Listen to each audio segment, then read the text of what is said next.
Sunday వస్తే మీరు ఎక్కువగా ఏం చేస్తారండి? మేమైతే సండే వస్తే ఫస్ట్ టెంపుల్‌కైనా వెళ్తాము. లేకపోతే ఇలాంటి ఎగ్జిబిషన్స్ అయితే విజిట్ చేస్తాము. మా ఇంటి దగ్గరే వాకబుల్ డిస్టెన్స్‌లోనే తాజ్‌మహల్ సెటప్‌తో ఎగ్జిబిషన్ అయితే అరేంజ్ చేశారు. ఎప్పుడు ఎగ్జిబిషన్ పెట్టిన వెంటనే వెళ్ళేవారం. ఈసారి అయితే మాత్రం చాలా లాస్ట్‌లో వెళ్ళాము.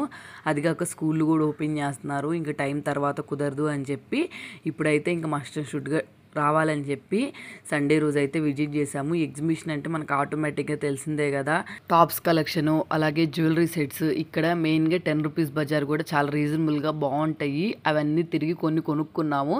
నెక్స్ట్ చార్మినార్ బ్యాంగిల్స్, గేమ్స్ ఇట్లాంటివి అయితే చాలా అరేంజ్ చేశారు.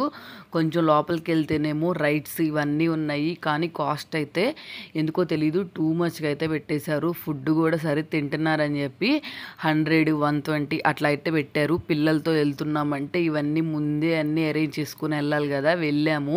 ఇంక వాళ్ళు గొడవ చేస్తుంటే కొన్ని రైడ్స్ అయితే ఎక్కించి మేము కూడా మొత్తం తిరిగేసి అలుపు వచ్చేసింది. ఒక చోట అయితే ప్రశాంతంగా కూర్చొని కాసేపు అయితే ఎంజాయ్ చేసి వచ్చేసామన్నమాట ఇంటికి. వీడియో నచ్చితే సబ్స్క్రైబ్ చేసుకోండి.